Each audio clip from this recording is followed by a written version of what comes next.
पुंडलीकवरदे हरिविठ्ठल श्री ज्ञानदेव तुकाराम गोपाल कृष्ण भगवान की जय। माऊली ज्ञानेश्वर महाराज की जय। जगद्गुरु तुकाराम महाराज की जय। किंबहुना सर्व सुखी पूर्ण हो नितिही लोकी, भजिजो आदिपुरुखी अखंडित आणि ग्रंथोपजीविये, विशेषी लोकीये द्रष्टा दृष्ट विजय होवावेजी। ग्रंथराज ज्ञानेश्वरी अध्याय क्रमांक 18। किंबहुना सर्व सुखी पूर्ण हो नितिही लोकी, भजिजो आदिपुरुखी अखंडित आणि ग्रंथोपजीविये, विशेषी लोकीये द्रष्टा दृष्ट विजय होवावेजी। पैसादानातील ओव्या आहेत आणि पैसादानातील 7 आणि 8 नंबरच्या या दोन्ही ओव्या आहेत। दोन्ही ओव्यावर एकत्रित प्रवचन यामुळे घेतले की ज्यावेळेस वाक्यामध्ये आणि शब्द येतो तो आणि शब्द पुढच्या वाक्याला मागच्या वाक्यासोबत जोडतो। या आणीला उभयानव अव्यय असे म्हणतात। हा आणि शब्द आणि ग्रंथोपजीविये या ओवीला किंबहुना सर्व सुखी या ओवीसोबत जोडतो। अर्थात भजिजो आदिपुरुखी आणि ग्रंथोपजीविये अशा दोन्ही ओव्या एकत्रित जोडलेल्या आहेत। कारण वाक्यात आणि शब्द आला की तो आणि शब्द पुढच्या वाक्याला मागच्या वाक्याशी जोडतो, तसे इथे आणि शब्द पुढच्या ओवीला मागच्या ओवीशी जोडतो आणि म्हणून दोन्ही ओव्या एकत्र घेतल्यात।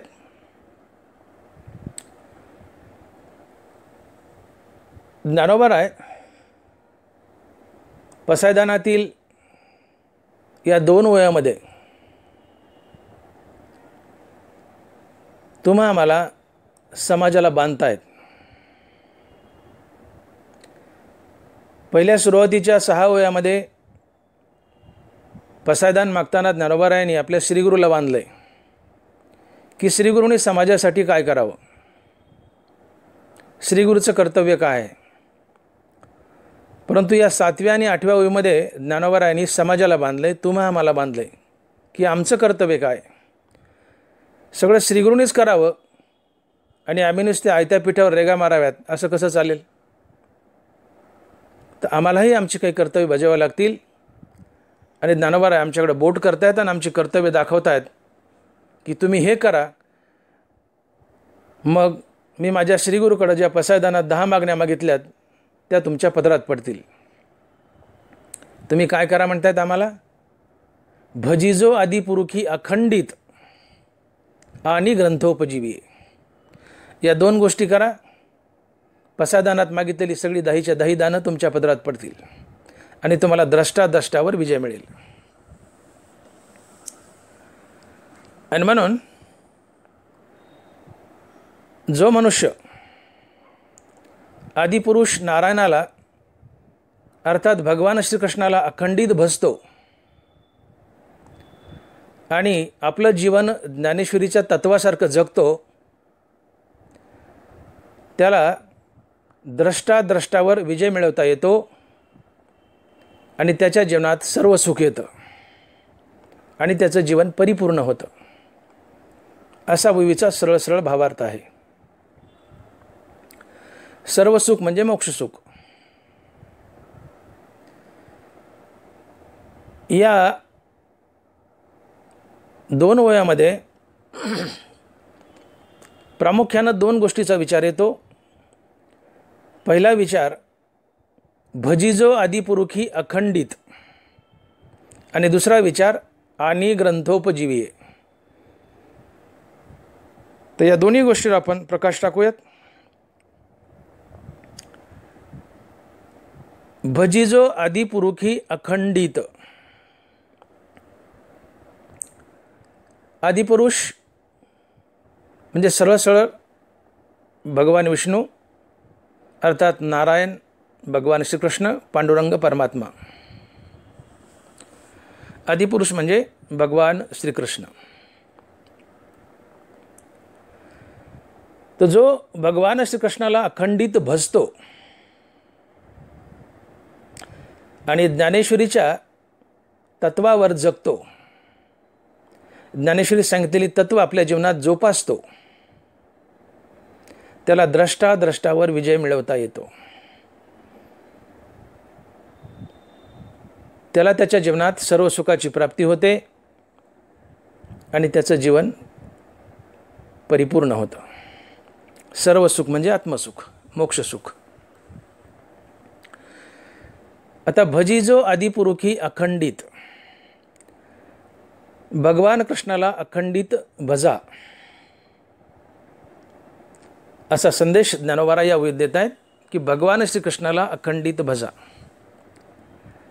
तर भगवान श्रीकृष्णाला अखंडित भजणं म्हणजे नेमकं काय? तर भक्तीची व्याख्या करताना, भजन म्हणजे भक्ती, भक्तीची व्याख्या करताना ज्ञानोबा ज्ञानेश्वरीमध्ये भक्तीची अतिशय सुंदर व्याख्या करतायत. ज्ञानोबा बोलतायत, तैसे स्वामीचे मनोभावा न चुकीजे हेची परमसेवा, एरतो पांडवा वाणिज्य करणे. तैसे स्वामीची ये मनोभावा, मनोभाव म्हणजे इच्छा, न चुकीजे हेची परमसेवा. स्वामी म्हणजे देव आणि मनोभाव म्हणजे इच्छा. देवाच्या इच्छेप्रमाणे वागणं ही देवाची भक्ती असते. म्हणून भक्तीमध्ये एक गोष्ट प्रामुख्याने समजून घ्या की ज्याची आम्ही भक्ती करतो त्याला नेमकं काय हवंय, आणि ज्याची आम्ही भक्ती करतो त्याला जे हवंय तसं तसं वागणं म्हणजेच भक्ती होय. म्हणून देवाची भक्ती करताना देवाला काय हवंय हे जाणून घ्या, तसं वागा, याला भक्ती म्हणतात. तैसे स्वामीची मनोभावा न चुकीजे हेची परमसेवा. देवाच्या इच्छेप्रमाणे वागणं ही देवाची भक्ती असते. पत्नीनं पतीच्या इच्छेप्रमाणे वागणं ही पत्नीकडून पतीची केली जाणारी सेवा होय, भक्ती होय. मुलानं आईवडिलाच्या इच्छेप्रमाणे वागणं म्हणजे मुलाकडून आईवडिलाची केली जाणारी सेवा होय, भक्ती होय. शिष्यानं गुरुच्या इच्छेप्रमाणे वागणं म्हणजे शिष्याकडून गुरुची केली जाणारी सेवा होय, भक्ती होय. नोकरानं मालकाच्या इच्छेप्रमाणे वागणं म्हणजे नोकराकडून मालकाची केली जाणारी सेवा होय, भक्ती होय. तसं भक्तानं भगवंताच्या इच्छेप्रमाणे वागणं म्हणजे भक्ताकडून भगवंताची केली जाणारी सेवा होय, भक्ती होय. भक्तानं भगवंताच्या इच्छेप्रमाणे वागणं म्हणजे भक्ताकडून भगवंताची केली जाणारी सेवा होय, भक्ती होय. भक्तीमध्ये आपण ज्याची भक्ती करतो त्याला काय हवं हे जाणून घ्या आणि तसं वागा, याला ज्ञानोबा भक्ती म्हणतात. मग देवाची भक्ती म्हणजे देवाला काय हवंय हे जाणून घ्या आणि तसं वागा, ज्ञानोबा याला भक्ती म्हणतात. तैसे स्वामीचे मनोभावा न चुकीजे हेची परमसेवा, एरतो पांडवा वाणिज्य करणे. देव म्हणतं माझं डोकं दुखतंय तर देवाचं डोकंच दाबा, पाय दाबू नका. देव डोकं दुखतं म्हणते तर डोकंच दाबा, डोकं दाबणं ही सेवा आहे. आणि देव डोकं दाबा म्हणतो आणि तुम्ही पाय दाबले तर ही गैरसेवा आहे. म्हणून देवाला काय हवं हे जाणून घ्या तसं वागा, ती भक्ती असते. एक मालक होता आणि एक नौकर होता. त्या मालकाने, सकाळची वेळ होती, त्या मालकाने नौकराला आवाज दिला आणि म्हणलं, अरे जा माझ्यासाठी कब्बर चहा घेऊन ये. नौकर गेला आणि जेवणाचं ताट घेऊन आला. दुपार झाली, मालकाने पुन्हा नौकराला बोलवलं, अरे जा रे म्हणले माझ्यासाठी जेवण घेऊन ये. नौकर गेला आणि चहा घेऊन आला. मालकाने जेव्हा चहा सांगितला तेव्हा नौकराने जेवण आणलं, जेव्हा जेवण सांगितलं तेव्हा चहा आणला. ही नोकराकडून मालकाची सेवा झाली का गैरसेवा झाली? अर्थातच गैरसेवा झाली. मालकाला ज्यावेळेस जे हवंय ते नोकरानं मालकाला पुरवावं, ही नोकराकडून मालकाची केली जाणारी सेवा होय, भक्ती होय. तसं देवाला काय हवंय हे आम्ही जाणून घ्यावं आणि तसं वागावं, ही आमच्याकडून देवाची केली जाणारी सेवा होय, भक्ती होय. आणि म्हणून ज्ञानोबा म्हणतात की तैसे स्वामीचे मनोभावा न चुकीजे हेची परमसेवा एरतो पांडवा वाणिज्य करणे. भक्तीमध्ये देवाला काय हवंय जाणून घ्या, तसं वागा, ती भक्ती असते. मग देवाच्या इच्छेप्रमाणे वागणं ही जर भक्ती असेल तर मग असा प्रश्न उभा राहतो की देवाची नेमकी इच्छा काय आहे?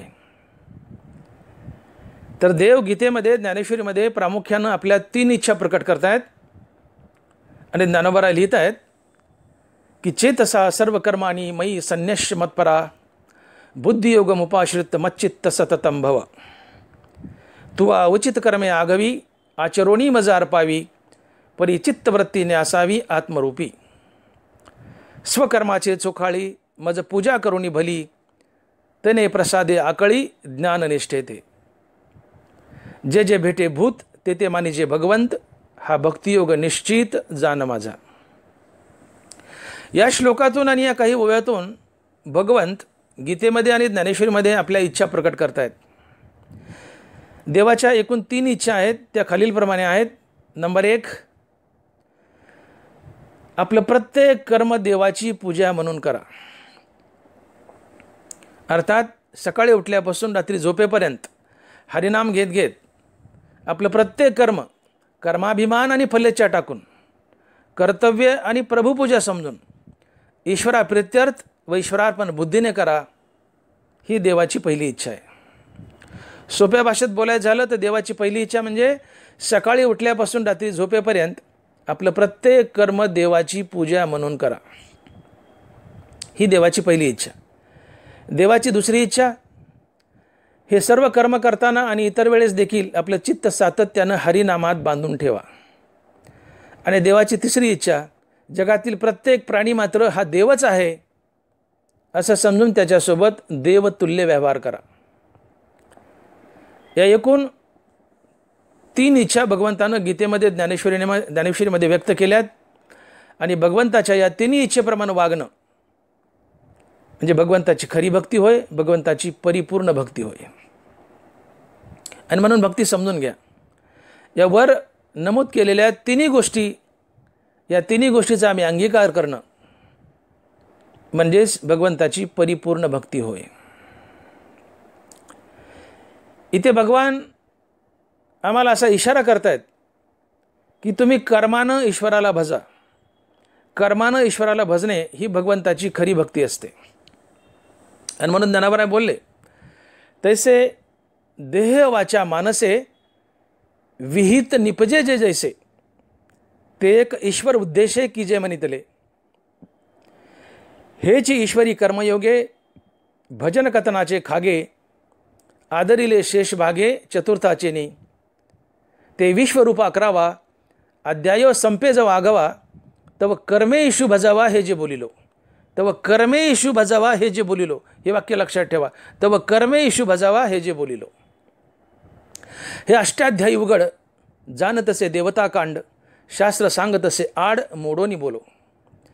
ज्ञानोबा यावरील 4 ओव्यातून सांगतायत की कर्मानं ईश्वराला भजणं, भगवंताचं नाम मुखात धारण करून कर्मानं ईश्वराला भजणं, अर्थात हरिनाम घेत घेत आपलं प्रत्येक कर्म कर्माभिमान आणि फलेच्छा टाकून कर्तव्य आणि प्रभुपूजा समजून ईश्वराप्रित्यर्थ व ईश्वरार्पण बुद्धीनं करणं, हीच भगवंताची खरी भक्ती आहे. हाच कर्मयोग आहे आणि हीच भगवंताची परिपूर्ण भक्ती आहे. तुम्ही सकाळी भगवंताला 2-4 झेंडूची फुलं वाहता, जरूर वाहा. ती अर्ध्या तासाची पूजा तर चालूच ठेवा. पण गीतारूपी भगवंताचं पोट अतिशय मोठं आहे, ते 2-4 झेंडूच्या फुलानं भरत नाही. भगवंताला फुलं हवी आहेत, पण ती तुमच्या स्वकर्माची. स्वकर्माचे चोखाळी मज पूजा करुणी भली त्याने प्रसादे आकळी ज्ञाननिष्ठेते. भगवंताला आपल्या पवित्र अशा सुंदर कर्माची फुलं अर्पण करा. कर्मरूपी फुलं. झाडाची तर कराच, पण तेवढ्यावर चालत नाही. देव तुमच्या कर्माची फुलं मागतोय. स्वकर्माचे चोकाळी मज पूजा करुणी भली. तया सर्वात्मका ईश्वरा स्वकर्म कुसुमाची वीरा पूजा केली होय अपारा तोषा लागी. आपलं कर्मच जर देवाची पूजा म्हणून केली, आपल्या कर्माचीच फुलं जर देवाला वाहिली, तर हा विश्वात्मक देव कृष्ण परमात्मा संतुष्ट होतो आणि तुमच्यावर कृपा करतो. आणि म्हणून कर्मानं ईश्वराला भजा. तव कर्मे ईशू भजावा हे जे बोलिलो. भक्तीमध्ये मुखानं नाम घेणं हे तर आवश्यकच आहे, परंतु त्यासोबत कर्माना ईश्वराला भजणं ही तितकंच महत्त्वाचं आहे. आणि म्हणून निष्काम कर्म आणि निष्काम हरिनाम यांची बेरीज म्हणजे भक्ती. निष्काम कर्म अधिक निष्काम हरिनाम बरोबर भक्ती. पक्षाला उडायला 2 पंख लागतात. एक पंख छाटलं तर पक्ष उडू शकत नाही. तसं भक्तीलाही उडून गगन भरारी घेऊन पांडुरंग गाठायचा असेल तर भक्तीलाही 2 पंख लागतात. एक कर्माचं आणि दुसरं नामाचं. म्हणून निष्काम कर्म आणि निष्काम हरिनाम हे भक्तीचे 2 पंख आहेत. आणि या दोन्ही पंखाच्या साहाय्याने भक्ती उडते आणि पांडुरंगाला गाठते, गगन भरारी घेते. म्हणून नुसतं नामही नको आणि नुसतं कर्मही नको. कर्म अधिक नाम बरोबर भक्ती, अर्थात निष्काम नाम आणि निष्काम कर्म बरोबर भक्ती. असा देवाचा अट्टहास आहे की तुम्ही कर्मानं ईश्वराला भजा. मुखात नाम धारण करा आणि मुखात नाम धारण करून हरिनाम घेत घेत कर्मानं ईश्वराला भजा. आपल्या प्रत्येक कृतीचा संबंध भगवंताशी जोडा. ही भगवंताची इच्छा आणि भगवंत याला परिपूर्ण भक्ती म्हणतात आणि यालाच कर्मयोगही म्हणतात. इथे एक गोष्ट लक्षात घ्या की कर्मानं ईश्वराला भजा हा देवाचा हट्ट का आहे. तर याचं कारण असं आहे की कर्मच संसारात बांधतात आणि कर्मच संसारातून सोडतात जर ती ईश्वरार्पण बुद्धीने केली तर. माझं वाक्य पुन्हा ऐका. कर्मच संसारात बांधतात आणि कर्मच संसारातून सोडवतात जर ती कर्म ईश्वरार्पण बुद्धीने केली तर. एकदा एक जावई सासरवाडीला गेला. उन्हाळ्याचे दिवस होते, आंब्याची रेलचेल. आता जावई आल्यानंतर सगळी धावपळ. जावई हा सगळ्यांचा प्रिय, त्यातील त्यात सासूबाईचा तर अधिक प्रिय. मग जावई आला म्हणून सासूबाईनी उन्हाळ्याचे दिवस आंब्याचे दिवस असल्यामुळे जावयाला सकाळी आमरस, दुपारी आमरस, संध्याकाळी आमरस, 3 टाईम आमरस. जावयाला 3 टाईम आमरस आणि त्या आमरसात वाटी वाटी तूप. आता बघा, सकाळी आमरस, दुपारी आमरस, संध्याकाळी आमरस आणि त्यात वाटी वाटी तूप. आता एवढं तूप आणि आमरस खाल्ल्यामुळे जावयाचं बिघडलं पोट. जावयाला लागली संडास. आता सगळं घर परेशान झालं. जावयाला संडास लागली, जावयाचं पोट बिघडलं. मग सासरे जावई गावात एका हाकिमाकडे गेले, एका डॉक्टरकडे गेलं. त्या काळामध्ये आमच्यासारखे MSMD डॉक्टर नव्हते. मग आपले झाडपाल्याचे जडीबुटीचे डॉक्टर होते, त्या डॉक्टरकडे गेले. त्या डॉक्टरांनी, त्या वैद्यसाहेबांनी नाडी पाहिली, तपासलं, काही पुड्या बांधल्या औषधाच्या आणि त्या जावयाकडे दिल्या. आणि जावयाला म्हणले, जावई बापू जा आणि या पुड्या तुपात खालून खा. जावई म्हणतो मेलो गड्या आता. जावई म्हणतो डॉक्टर साहेब तूप खाल्ल्यामुळे तर संडास लागली आणि पुन्हा तुम्ही तुपच द्यायलेत का. डॉक्टर म्हणते जावई बापू हे औषध तुपात खाल्लं तरच याचा परिणाम होईल, तुम्ही नीट होताल, अन्यथा नीट होणार नाहीत. जावई म्हणतो सत्तेपुढं शहाणपणा चालत नाही. मनातल्या मनात म्हणतो तुपानीच संडास लागली आणि पुन्हा तूपच खायला दिलं, आता कसं होईल माझं काय देव जाणो. जावई घरी गेला, त्या पुड्या तुपात खाल्लेल्या आणि खाल्ल्या. जावयाची संडास राहिली की. मला सांगायचं एवढं या दृष्टांतातून की जावयाला संडास लागली तुपाने आणि जावयाची संडास राहिली ही तुपानेच. तसं कर्मच संसारात बांधतात आणि कर्मच संसारातून सोडवतात जर ती कर्म भगवंताची पूजा म्हणून केली, ईश्वरार्पण बुद्धीने केली तर. आणि म्हणून भगवंताचा हा हट्ट आहे की कर्मानं ईश्वराला भजा.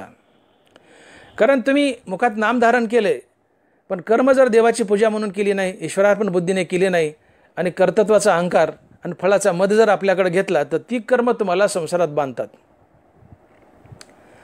आणि म्हणून देवाने इथं हट्ट केला आहे की मुखात नाम तर धारण करा पण कर्म देवाची पूजा म्हणून करा, ईश्वरार्पण बुद्धीनं करा. मग ती माझी परिपूर्ण भक्ती ठरेल आणि तुम्ही संसार बंधनातून मुक्त व्हाल. आणि म्हणून ज्ञानोबा लिहित आहेत, देव बोलत आहेत, भगवान कृष्ण ज्ञानोबा लिहित आहेत, म्हणून ही फळी लागू सांडोनी देह सांगू कर्मे करावी चांगू हा निरोप माझा. जो जीव बंदेशनेला सुटके जाचे आपुला तेने पुढती पुढती या बोला आन न कीजे. भगवान कृष्ण बोलत आहेत, ज्ञानोबा लिहित आहेत की जो संसार बंधनानं शिनलाय, ज्याला जन्ममृत्यूच्या फेऱ्यातून बाहेर पडावं वाटतंय, त्यांनी माझ्या बोलण्याकडे विशेषत्वानं ध्यान द्यावं. त्याला हेच करावं लागेल, सर्वस्व करणे हेची, त्याला हेच करावं लागेल. काय की फळी लागू सांडोनी देह सांगू कर्मे करावी चांगू हा निरोप माझा. कर्मे करावी चांगू हा निरोप माझा. फळी लागू सांडोनी देह सांगू. मी कर्म करतोय हा कर्माभिमान टाकून आणि कर्माचं फळ मला मिळावं ही फळाची आशा टाकून कर्म करा. अशा पद्धतीने कर्म केले की ती कर्म भगवंताला अर्पण होतात, त्याचं फळ भगवंताला जातं, ती कर्म जळून जातात आणि त्याचं पाप पुण्य तुम्हाला संसारात बांधत नाही. म्हणून आपल्या प्रत्येक कृतीचा, प्रत्येक कर्माचा भगवंताशी संबंध जोडा. ज्याच्यासाठी कर्म करता त्याला देव समजा, ते कर्म भगवंताला अर्पण होतं. मी कर्म करतोय हा अहंकार आपल्याकडे घेऊ नका, कर्माभिमान, आणि त्या कर्माचं फळ मला मिळावं ही फळाची अपेक्षा ठेवू नका. आणि ज्याच्यासाठी कर्म करता त्याला देव समजा, ते कर्म आपोआप भगवंताला अर्पण होतं. आणि हे करताना मुखात भगवंताचं नाम धारण करा. हे कर्म आणि हे फळ भगवंताला अर्पणही होतं आणि ही परिपूर्ण भक्ती ठरते. पण कर्माभिमान आणि फल्याच्या टाका आणि ज्याच्यासाठी कर्म करता त्याला देव समजा, कर्म भगवंताला अर्पण होतं. मुखात देवाचं नाम धारण करून कर्म केलं की कर्म भगवंताला अर्पण होतं. आणि म्हणून देवाचा हट्ट आहे की तव कर्मे ईशू भजावा हे जे बोलिलो. ज्ञानोबा या ठिकाणी एक दृष्टांत देत आहेत की कर्म भगवंताची पूजा म्हणून का करावीत, फलत्यागयुक्त का करावीत, भगवंताचा हट्ट का आहे. ज्ञानोबा बोलत आहेत, एखादा मनुष्य रस्त्यानं पळतोय तर रस्त्यावर पृथ्वीवर पळतोय, पृथ्वीनेच यावं आणि त्याला उठून उभं करावं. तसं तुम्ही कर्मबंधनात बुडतायत तर कर्मानेच यावं आणि तुम्हाला उठून उभं करावं आणि संसार बंधनातून सोडावं.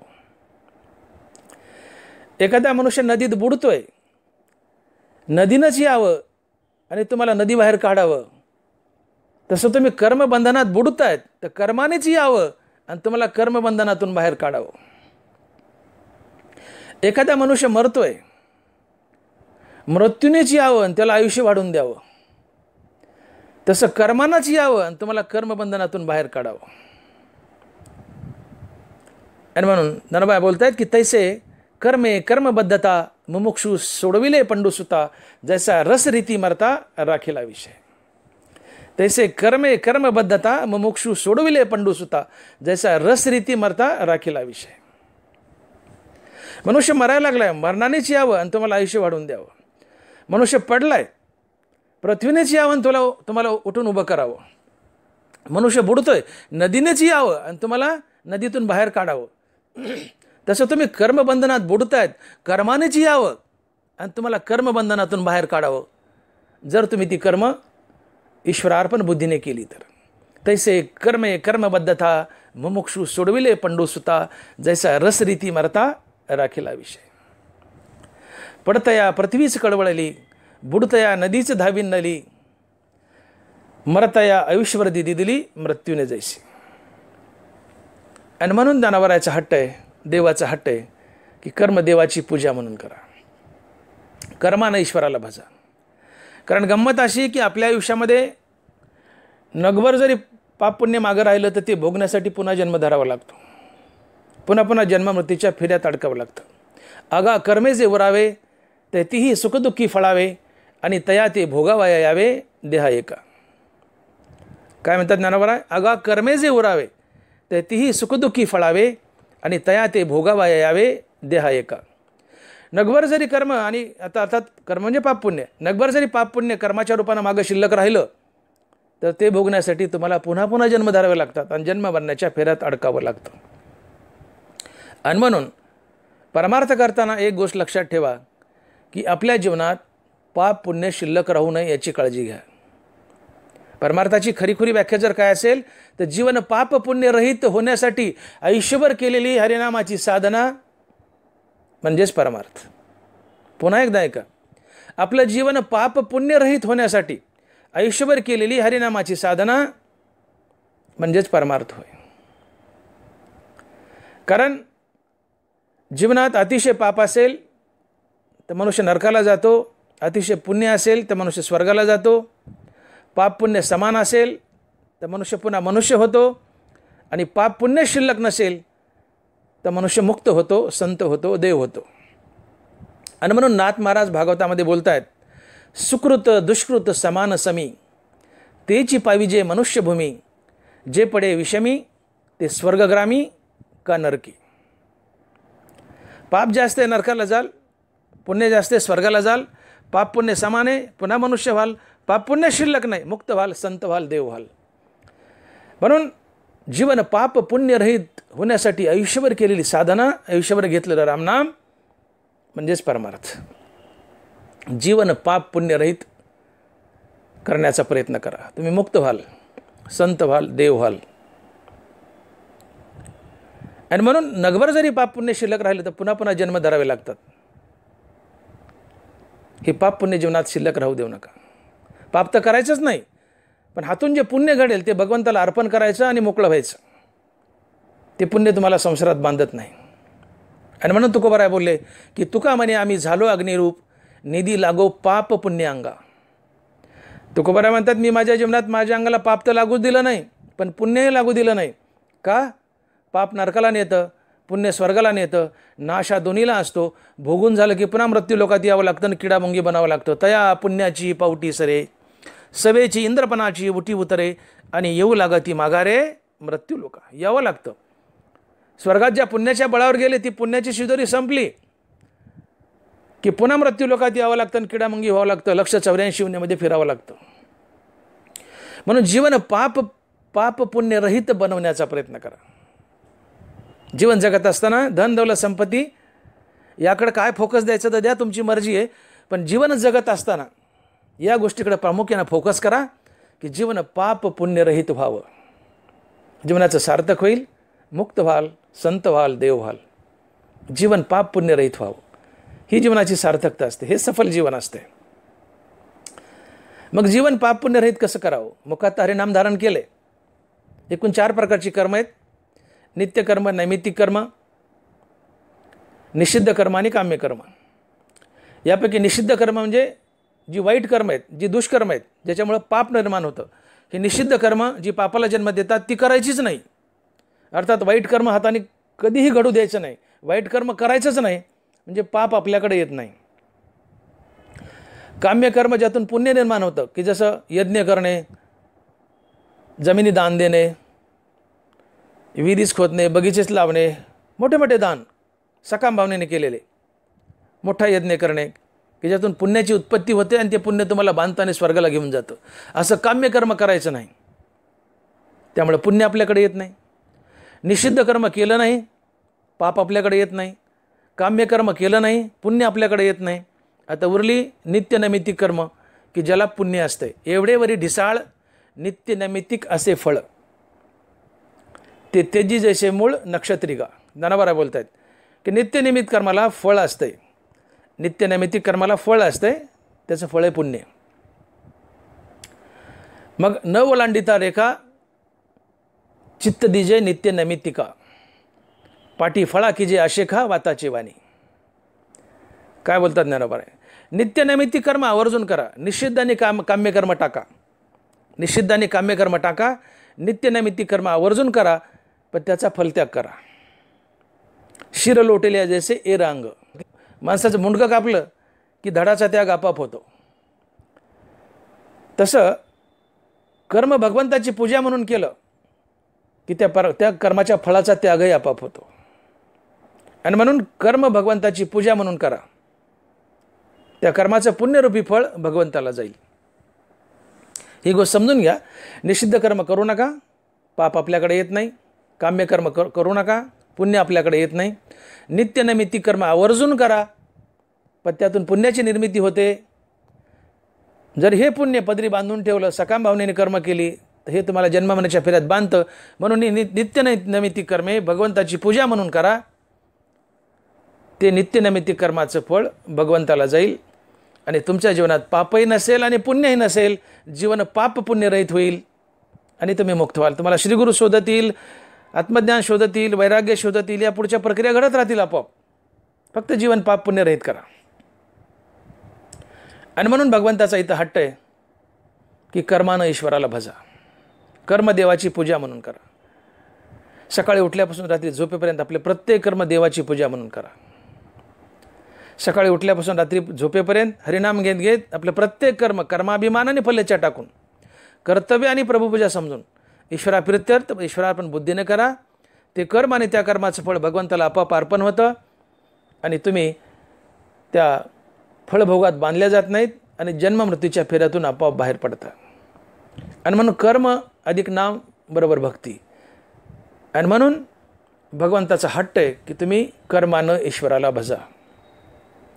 अन्यथा ही कर्म जर शिल्लक राहिली, याचं पाप पुण्य शिल्लक राहिलं, तर भोगण्यासाठी पुन्हा पुन्हा जन्म धरावा लागेल आणि जन्म मरण्याच्या फेऱ्यात अडकावं लागेल. आणि म्हणून भगवान गीतेमध्ये ज्ञानेश्वरीमध्ये हट्ट करतात की कर्माने ईश्वराला भजा, तव कर्मे ईशू भजावा, हे जे बोलिलो.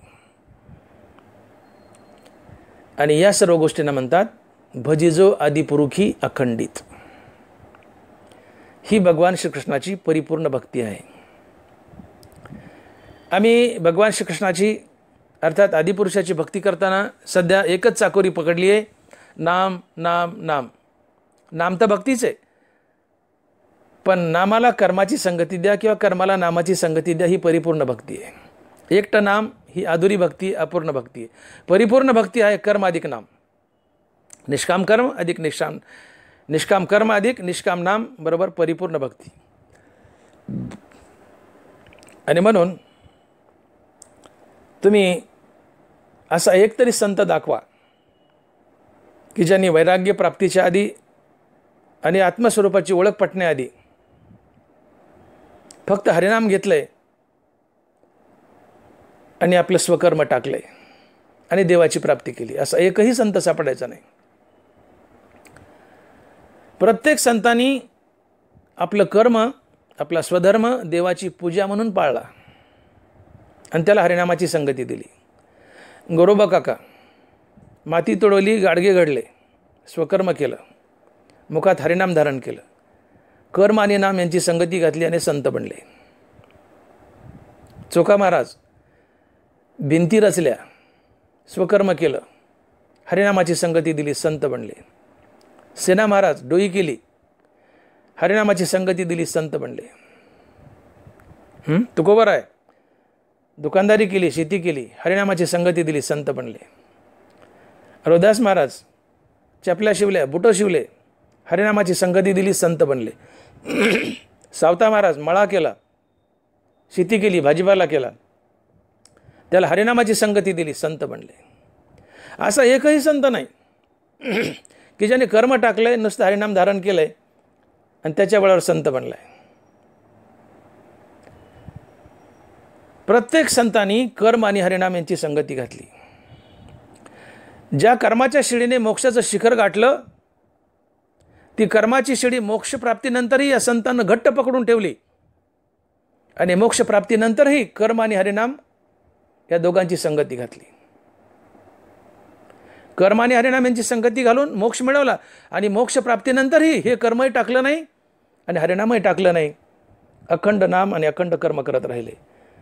मोक्षाच्या आधी कर्माधिक नाम आणि मोक्षाच्या नंतरही कर्माधिक नाम, ही संगती त्याने कायम ठेवली. ही भगवंताची खरी भक्ती असते. म्हणून नुसतं नामही नको आणि नुसतं कर्मही नको. नाम अधिक कर्म बरोबर भक्ती यांची संगती घाला. आणि म्हणून तुकोबाराय आपल्या एका अभंगातून बोलत आहेत की वैराग्य प्राप्तीच्या आधी आणि आत्मस्वरूपाची ओळख पटली नाही त्याच्या आधी जर कोणी आपले कर्म टाकले तर तो लंड असतो, तो पापी असतो. तो भक्तीला भूषण नसून भक्तीला दूषण असतो. महाराज बोलले, न बाणता स्थिती अंगी कर्मत्यागी लंडतो, तुका म्हणे अधम त्याशी भक्ती दुषी हरीची. तो लंड आहे म्हणले, तो पापी आहे, अधम आहे. कोण? न बाणता स्थिती अंगी कर्मत्यागी लंडतो. स्थिती म्हणजे आत्मस्थिती. जोपर्यंत आत्मस्थिती नाही, आत्मस्वरूपाची ओळख नाही, मोक्षाची प्राप्ती नाही, वैराग्याची प्राप्ती नाही, त्याच्या आधी जर कोणी आपलं कर्म टाकलं तर तो लंड आहे, पापी आहे. आणि कर्म टाकून नुसतं हरिनाम घेत बसला तर तो भक्तीला भूषण नसून दूषण आहे. आणि म्हणून आपल्या वाट्याला आलेलं कर्म टाकू नका. ते कर्म देवाची पूजा म्हणून करा. ते कर्म आणि त्याचं फळ देवाला अर्पण होईल. त्यातून पाप पुण्य शिल्लक राहणार नाही आणि ते कर्म तुम्हाला संसार बंधनात बांधणार नाही. म्हणून मुखानं हरिनाम आणि हाताने कर्म, या दोघांची संगती म्हणजेच भक्ती. आणि म्हणून या ओळीमध्ये ज्ञानोबांनी जे आम्हाला बंधन घातलंय की भजिजो आदिपुरुषी अखंडित. हा आदिपुरुष म्हणजे दुसरा तिसरा कोणीही नसून भगवान विष्णू, भगवान नारायण, अर्थातच भगवान श्रीकृष्ण, अर्थातच पांडुरंग परमात्मा, तोच आदिपुरुष आहे. इथे फाटे फोडायची गरज नाही. भगवान श्रीकृष्ण म्हणजेच आदिपुरुष. तर या आदिपुरुषाला भजा. आणि ते कसं? अखंडित भजा. भजिजो आदिपुरुषी अखंडित. तर या अखंडित आदिपुरुषाला भजणं अर्थात भगवान श्रीकृष्णाची भक्ती करणं म्हणजे भगवान कृष्णाला काय हवं आहे हे जाणून घेणं आणि तसं वागणं म्हणजे भगवान श्रीकृष्णाची परिपूर्ण भक्ती होय. तर भगवान श्रीकृष्ण म्हणतायत की माझ्या 3 इच्छा आहेत, तसं तसं तुम्ही वागा, ती माझी परिपूर्ण भक्ती आहे. त्या 3 इच्छा म्हणजे पहिली इच्छा, मुखामध्ये हरिनाम धारण करून सकाळी उठल्यापासून रात्री झोपेपर्यंत आपलं प्रत्येक कर्म देवाची पूजा म्हणून करा. अर्थात मुखात हरिनाम धारण करून आपलं प्रत्येक कर्म कर्माभिमानाने फलेच्या टाकून कर्तव्य आणि प्रभुपूजा समजून ईश्वराप्रित्यर्थ व ईश्वरार्पण बुद्धीने करा. ही भगवंताची पहिली इच्छा. दुसरी इच्छा, हे कर्म करताना व इतर वेळेसही आपलं चित्त सातत्यानं हरिनामात बांधून ठेवा. आणि भगवंताची तिसरी इच्छा, जगातील प्रत्येक प्राणी मात्र हा देवच आहे असं समजून त्याच्यासोबत देवतुल्य व्यवहार करा.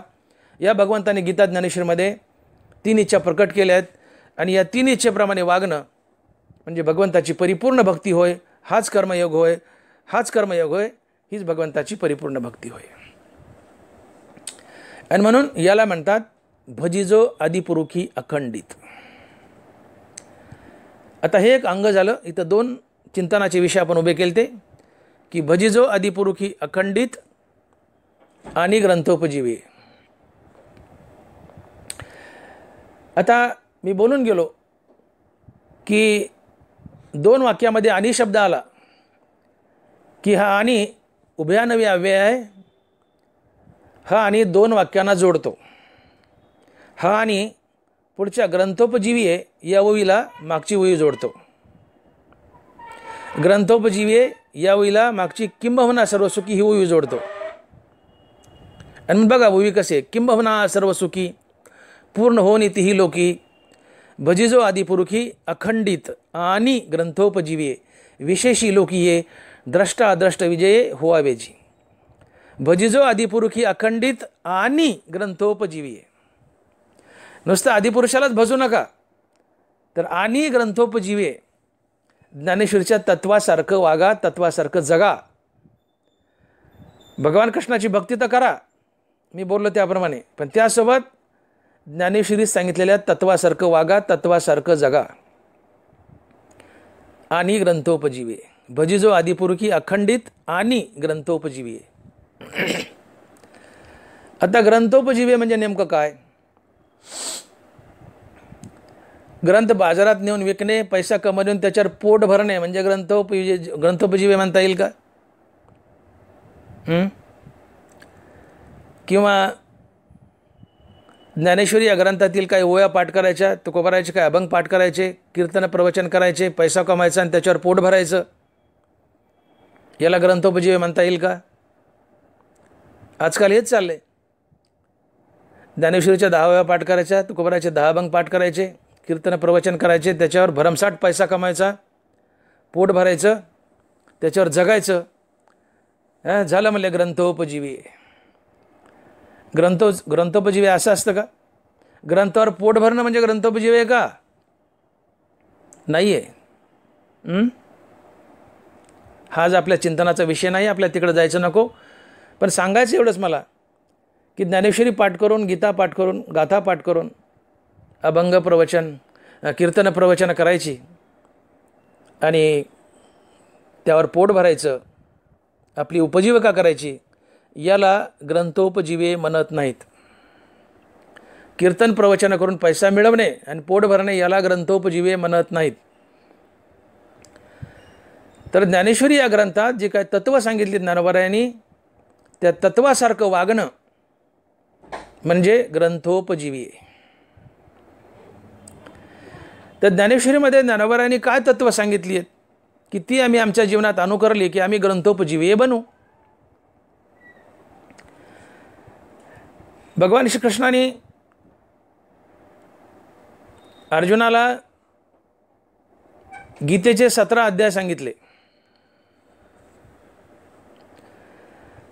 17 अध्यायातून अर्जुनाला गीता नीट समजली नाही म्हणून 18वा निर्माण केला. अर्थात त्या 17 अध्यायाचं सार सांगितलं आणि 18वा निर्माण केला. गीतेचं सार सांगितलं, 18वा निर्माण केला, तरी अर्जुन भगवंताला थोडा शाशंक दिसला. आणि भगवंत अर्जुनाला म्हणाले शेवटी की अर्जुना, तुझा चेहरा पाहून मला असं वाटतंय की तुला गीता अजून परिपूर्णतेने कळाली नाही. तुझ्या आवाक्यात येईल अशी सोपी करून मी गीता सांगू का? तर अर्जुन म्हणतो, हो देवा, तुम्ही माझ्या मनातलं ओळखलं, खरोखरच गीता बारीक करा, अजून बारीक करा, अजून सोपी करा आणि मला कळलं अशी सांगा. देव म्हणाले ठीक आहे. आणि मग या ठिकाणी ज्ञानोबा लिहित आहेत, भगवंतानी गीतेच्या साराचंही सार काढले. 18वा अध्याय हे गीतेचं सार आहे, पण या 18व्याच्याही पुन्हा सार काढले की ज्याला साराचं सार म्हणावं. आणि निखळ लोणी, निखळ मलिदा, निखळ तूप ज्ञानोबा या साराच्या सारात मांडतायत. आणि गीतेचा अर्क, गीतेचं सार या 10-12 ओळीत लिहित आहेत. गीतेच्याही साराचं सार. आणि या गीतेच्या साराच्या सारासारखं वागणं म्हणजेच ग्रंथोपजीवी, याला म्हणायचं ग्रंथोपजीवी. त्या गीतेच्या साराचं सार काय आहे? तर गीतेच्या साराचं सार सांगताना ज्ञानोबा मोजक्या 6 ओव्या लिहितात आणि त्यातून 7 मुद्दे समोर मांडतायत. या 7 मुद्द्यासारखं जगा म्हणजे तुम्ही ज्ञानेश्वरीच फॉलो केली, अर्थात ज्ञानेश्वरीच्या तत्वासारखे जगले आणि तुम्ही ग्रंथोपजीवीय झाले, असा त्याचा अर्थ होतो. तर या साराच्या सारात बोलताना जी काही 7 मुद्दे ज्ञानोबांनी सांगितली आहेत, त्यातला पहिला मुद्दा आहे, ज्ञानोबा लिहित आहेत की बाह्य आणि अंतरा आपल्या सर्व व्यापारा मज व्यापकाते विरा विषय करी. आघवे अंगी जैसा वायू मिळवणी आहे आकाशा, सर्व कर्मी तैसा मजसीचस. हा पहिला मुद्दा ज्ञानोबांनी साराच्या सारात छेडलाय. पहिल्यांदा कर्माला हात घातले, कर्मे इशू भजावा. भगवंताचं पवित्र नाम हे 4 नंबरला ठेवलंय. या साराच्या सारात बोलताना भगवंताचं पवित्र नाम 4 नंबरला ठेवलंय. पण नंबर 1ला भगवंतानं अर्थात ज्ञानोबरायानं आपल्या स्वकर्माला हात घातलाय. बाह्य आणि अंतरा आपल्या सर्व व्यापारा मज व्यापकाते विरा विषय करी. आघवी अंगी जैसा वायू मिळवणी आहे आकाशा, सर्व कर्मी तैसा मजसीचस.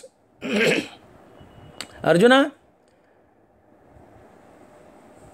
वायू आणि आकाश, वायू आणि पोकळी यांचं जसं अतूट नातं असतं, पोकळी म्हणलं की वायू शिरला. वायू आणि पोकळी यांचं जसं अतूट नातं असतं, तसं तुझ्या प्रत्येक कर्माचं देवाशी नातं जोड, भगवान कृष्णाशी नातं जोड. आगवी अंगी जैसा वायू मिळवणी आहे आकाशा, सर्व कर्मी तैसा मजसीचस. तुझी प्रत्येक अंतर्बाह्य क्रिया देवाची पूजा म्हणून कर. वाया आणि पोकळी याचं जसं अतूट नातं आहे, तसं तुझ्या प्रत्येक कर्माचं भगवंताशी अतूट नातं जोड. अर्थात कर्मानं ईश्वराला भज. आपली प्रत्येक क्रिया देवाची पूजा म्हणून कर. ज्याच्यासाठी कर्म करतो त्याला देव समज. प्रत्येक कर्म देवाची पूजा म्हणून कर. कर्माला प्रथम स्थानी ठेवलंय. कर्माला किती महत्त्व दिले ज्ञानोबरायांनी. तेव्हा कर्मेशु भजावा, कर्मानं ईश्वराला भजा. हा पहिला मुद्दा छेडलाय. आगवी अंगी जैसा वायू मिळवणी आहे आकाशा, सर्व कर्मी तैसा मजसीचस. बाह्य आणि अंतरा आपल्या सर्व व्यापारा मज व्यापकाते विरा विषय करी.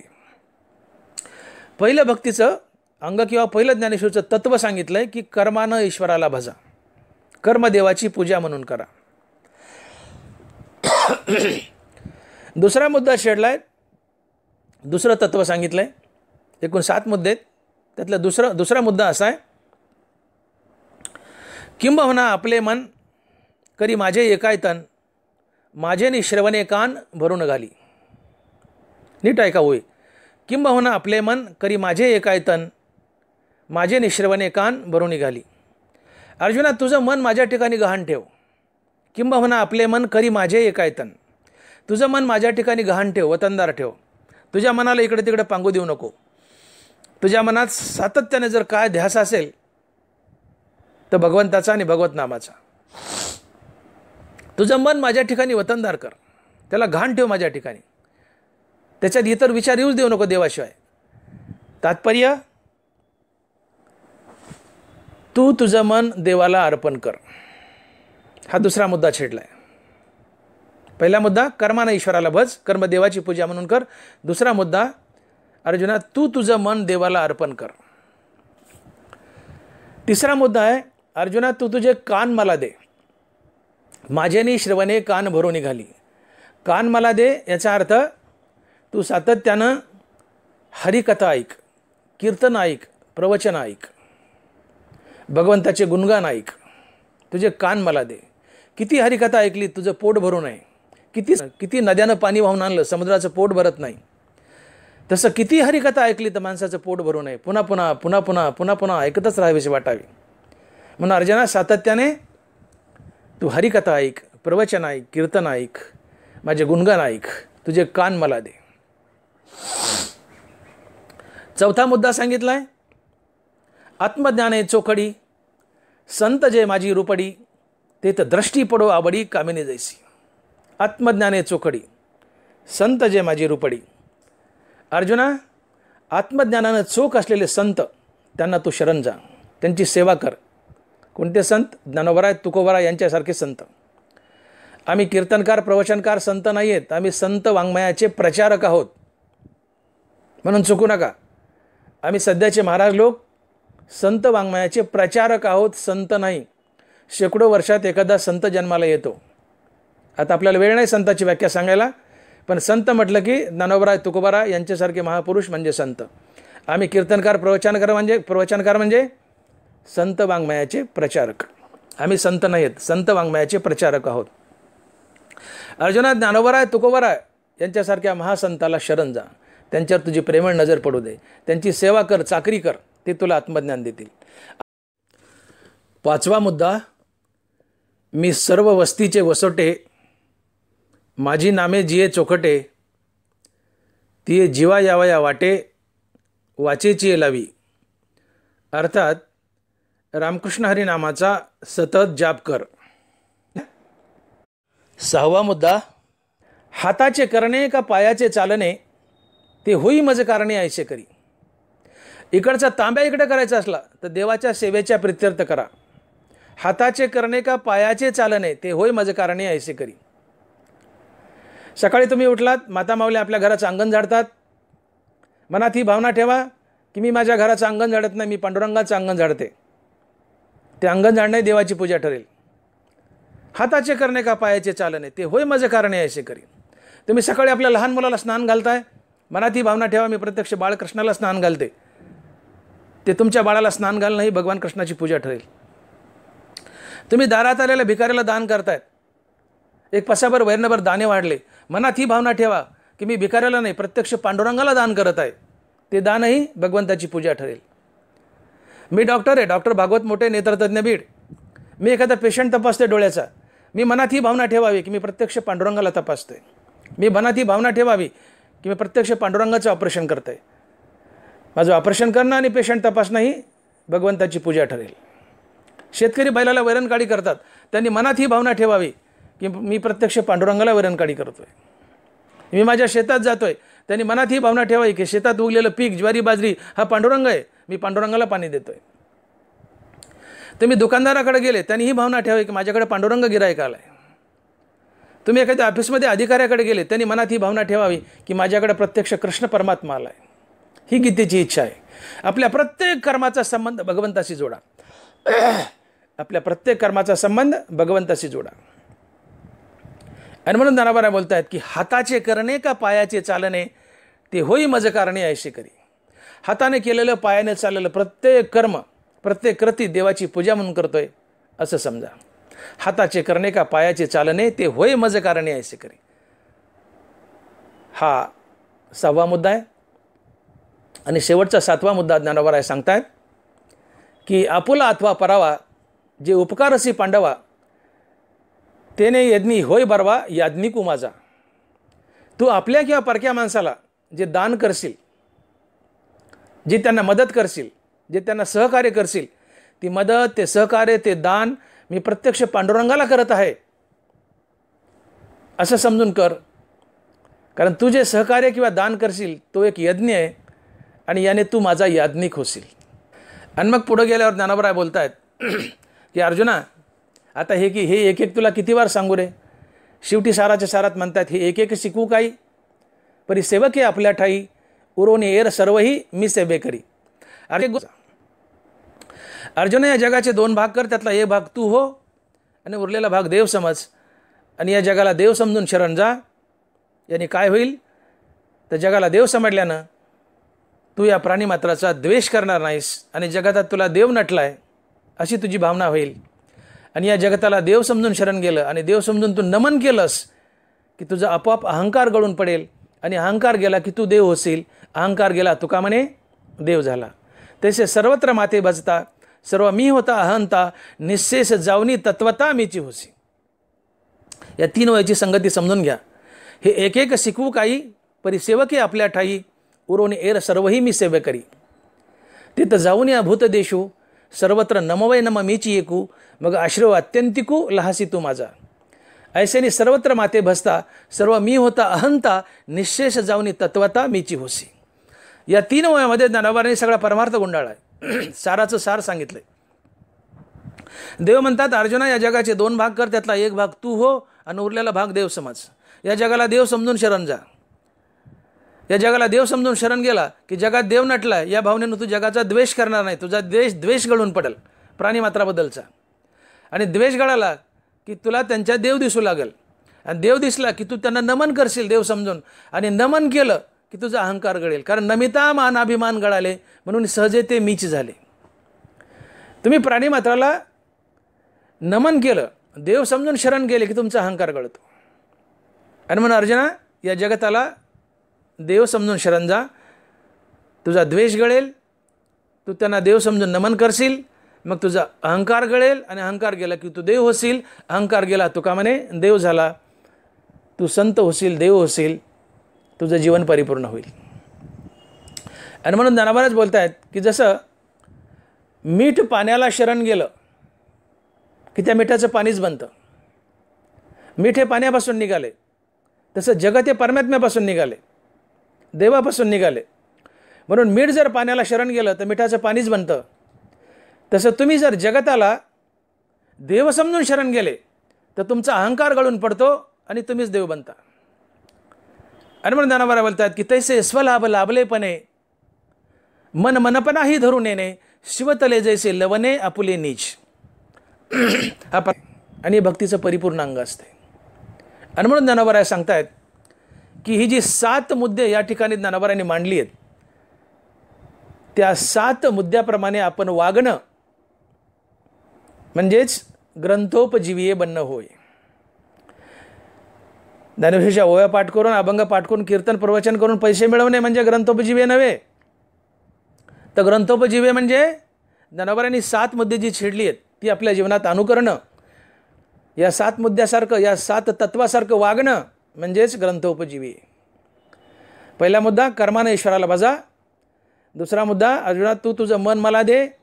तिसरा मुद्दा, अर्जुना तू तुझे कान मला दे. चौथा मुद्दा, तू संताची शरणागती कर. पाचवा मुद्दा, तू अखंडित माझं नाम घे. आणि 6वा मुद्दा, हाताचे करणे का पायाचे चालणे. तू हाताने आणि पायाने करशील ती प्रत्येक कृती देवाची पूजा म्हणून कर. आणि 7वा मुद्दा, तू केलेलं प्रत्येक दान, प्रत्येक सहकार्य मी भगवंतासाठी करतोय असं समजून कर. या 7 मुद्द्याप्रमाणे वाग. हे 7 मुद्द्याप्रमाणे वागणं म्हणजेच ग्रंथोपजीवीय बनणं होय, अर्थात ज्ञानेश्वरीच्या तत्वासारखं वागणं होय. आता आपण शेवटाला आलोय. ओवीचं सार समजावून घ्या. आणि ओवीचं सार असं निघतंय की भजिजो आदिपुरुषी अखंडित आणि ग्रंथोपजीवे, या 2 गोष्टी जर जीवनात पाळल्या तर तुम्हाला द्रष्टावर विजय प्राप्त करता येतो. भजिजो आदिपुरुषी अखंडित आणि ग्रंथोपजीवे या 2 गोष्टी जर आपल्या जीवनात पाळल्या तर तुम्हाला द्रष्टावर विजय प्राप्त करता येतो. द्रष्टावर विजय म्हणजे डोळ्याने दिसणाऱ्या संसारात येणारी बरकत, आणि अद्रष्टावर विजय म्हणजे डोळ्यानं न दिसणारा देव प्राप्त होतो. म्हणजे तुम्हाला तुमच्या संसारात बरकतही लाभेल आणि भगवंताची प्राप्ती होईल. याला म्हणतात द्रष्ट विजय होवावेची. आणि मग ज्यावेळेस भगवंताची प्राप्ती होईल, अर्थात तुम्हाला मोक्ष मिळेल, त्यावेळेस तुम्हाला सर्व सुखाची प्राप्ती होईल, अर्थात आत्मसुखाची प्राप्ती होईल, मोक्षसुखाची प्राप्ती होईल आणि तुमचं जीवन परिपूर्ण होईल. आणि म्हणून ज्ञानोबा या ठिकाणी म्हणतायत की किंबहुना सर्व सुखी पूर्ण होऊन इतिही लोकी भजिजो आदिपुरुषी अखंडित आणि ग्रंथोपजीवीये विशेषी लोकी ये द्रष्ट विजय हो आवेजी. तर याकरिता ज्ञानोबांनी पसायदानामध्ये पहिल्या 6व्यामध्ये आपल्या श्रीगुरु निवृत्तीनाथांना बांधले की हे विश्वात्मक देवा, या पसायदानात मला 10 दान द्या, 10 मागण्या द्या, मी जे मागतो ते माझ्या पदरात टाका. पण या शेवटच्या 7 आणि 8 ओळीमध्ये ज्ञानोबांनी समाजाला तुम्हा आम्हाला बांधलंय. आणि ज्ञानोबा म्हणतायत की गुरुची कर्तव्य मी दाखवली, पण तुमची काही कर्तव्य आहेत. गुरु तुम्हाला सगळं दान देतील, पण तुम्ही तुमचं कर्तव्य निभावा. या पसायदानातल्या सगळ्या 10च्या 10 गोष्टी तुम्हाला मिळतील आणि द्रष्टावर तुम्हाला विजय मिळवता येईल. त्यासाठी तुम्ही आदिपुरुष भगवान श्रीकृष्ण याला अखंडित भजा आणि त्यासोबत ग्रंथोपजीवीय बना. आणि म्हणून मी माझ्या चिंतनात नमूद केलेलं सर्व चिंतन, अर्थात भगवान श्रीकृष्णाची भक्ती कशी करावी आणि ग्रंथोपजीवीय कसं बनावं, या दोन्ही गोष्टीचं अनुकरण आपल्या जीवनात करा. आदिपुरुषाला अर्थात भगवान श्रीकृष्णाला मी सांगितल्याप्रमाणे अखंड भजा आणि ग्रंथोपजीवीय बना. त्याचा फायदा काय, तर तुम्हाला द्रष्टावर विजय मिळवता येईल. संसारात तर बरकत येईलच, परंतु न दिसणारा देवही तुम्हाला भेटेल. त्यातून तुम्हाला मोक्ष लाभेल, त्यातून तुम्हाला सर्व सुखाची प्राप्ती होईल आणि तुमचं जीवन परिपूर्ण होईल. आणि म्हणून ज्ञानोबा बोलत आहेत की किंबहुना सर्व सुखी पूर्ण होऊन इतिही लोकी भजिजो आदिपुरुषी अखंडित आणि ग्रंथोपजीवीये विशेषी लोकी ये द्रष्ट विजये हो आवेजी. पुंडलिक वरदे हरी विठ्ठल. श्री ज्ञानदेव तुकाराम गोपाल कृष्ण भगवान की जय. मौली ज्ञानेश्वर महाराज की जय. जगद्गुरु तुकाराम महाराज की जय. विठ्ठल विठ्ठल विठ्ठल विठ्ठल. आता विश्वात्मके देवे येणे वाग्यज्ञ तोषावे, तोषो निमज द्यावे पसाय दान हे जे